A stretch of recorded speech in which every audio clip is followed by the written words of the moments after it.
Hello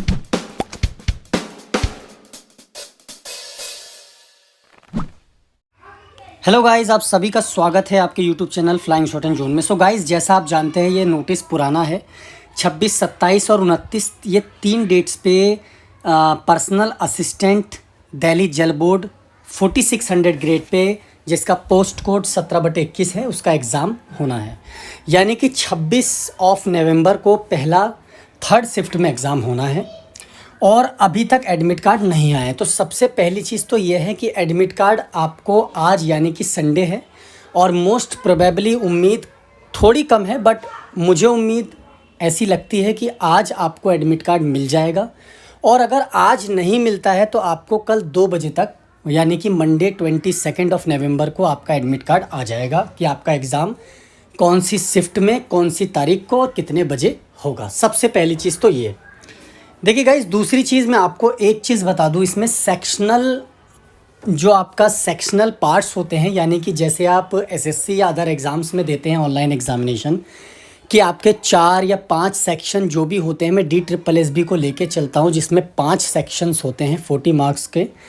और इन sections में पहले क्या होता था, जैसे आपका अगर DSSB हिंदी का पहला सेक्शन खोलता है तो आप उसमें से जो क्वेश्चंस आपको आते थे और जो नहीं आते थे आप रिव्यू के लिए फर्दर उसे रखते थे और अगले सेक्शन में जाते थे जो आपको आसान लगता था। और उसके बाद आप दोबारा से चाहें हिंदी में वापस आना तो आ सकते थे। लेकिन अब जो पहली बार DSSB का एग्ज़ाम देंगे 17/21 में, ये ध्यान रखना, जो पहली बार देंगे, जो पहली बार दे चुके हैं और ये दूसरी बार है उनको तो कोई इशू है ही नहीं, वो जानते हैं DSSB का क्या पैटर्न है इस समय सेक्शनल का।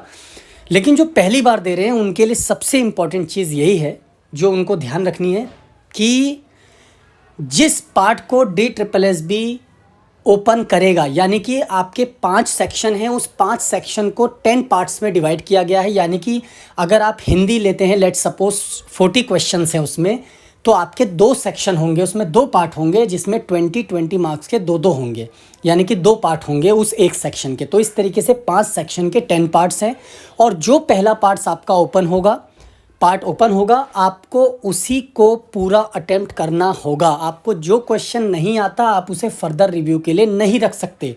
तो आपको इसमें अपने टाइम भी मैनेज करना है और आपको वो सेक्शन कंप्लीट पूरा तरीके से आपको उसे अटेम्प्ट करना है। जो आपको आता है और नहीं आता है वो ऑन द स्पॉट आपको डिसीजन लेना है और एक बार अगर आपका वो सबमिट हो गया आप उस पर दोबारा नहीं जा सकते, पहली चीज़। दूसरी चीज़ ये है कि जब तक आप उसको सबमिट नहीं करेंगे आप अगले सेक्शन में भी नहीं जाएंगे। तो दोनों का मतलब एक ही है घुमा फिरा कर, कि आपको जो DSSB आपको सेक्शन देगा आपको वो अटेम्प्ट करना ही करना है। और सबसे बड़ी चीज़ एक और आपको बता दूं कि DSSB आपको आसान सेक्शन पहले नहीं देगा, कतई नहीं देगा। मोस्ट प्रोबेबली 90% चांसेस होते हैं पहला सेक्शन जनरल इंटेलिजेंस का होता है या फिर हिंदी या इंग्लिश में से होता है, और जो सेकंड आपका सेक्शन होगा वो मैथमेटिक्स का ही होगा। सेकंड आपका मैथमेटिक्स होगा, ये भी मोस्ट प्रोबेबली है। तो आपको ये नहीं है कि मेरे को कम टाइम लगता है, हिंदी इंग्लिश जीके में पहले वो अटेम्प्ट करूँगा उसके बाद मैथमेटिक्स और रीजनिंग पे जाऊँगा। कुछ लोग रीजनिंग को पहले लेते हैं, ऐसा अब नहीं है। तो DSSB में सेक्शनल का आपको मुझे समझाना था क्या इशू है। जो पहली बार DSSB का 17/21 पर्सनल असिस्टेंट का एग्ज़ाम देंगे तो उनको बिल्कुल ध्यान रखना है कि जो DSSB खोलेगा आपको वही पहले अटेम्प्ट करना है और दोबारा आप रिव्यू के लिए नहीं जा सकते। तो इस तरीके से आपको टाइम मैनेज करना है। आपके पास 1 वीक का टाइम अभी है, आप प्रैक्टिस लगाइए। ऐसे बहुत सारे एग्ज़ाम्स के पैटर्न्स हैं, आप साइट पे देखेंगे, आप अलग अलग जो भी आपको बेस्ट लगता है आप क्वेश्चन बाय कीजिए ऑनलाइन और आप उसी तरीके से आप अटेम्प्ट दीजिए जैसा मैंने आपको समझाया है। आपको रिव्यू का टाइम नहीं मिलेगा, दैट इज़ इट।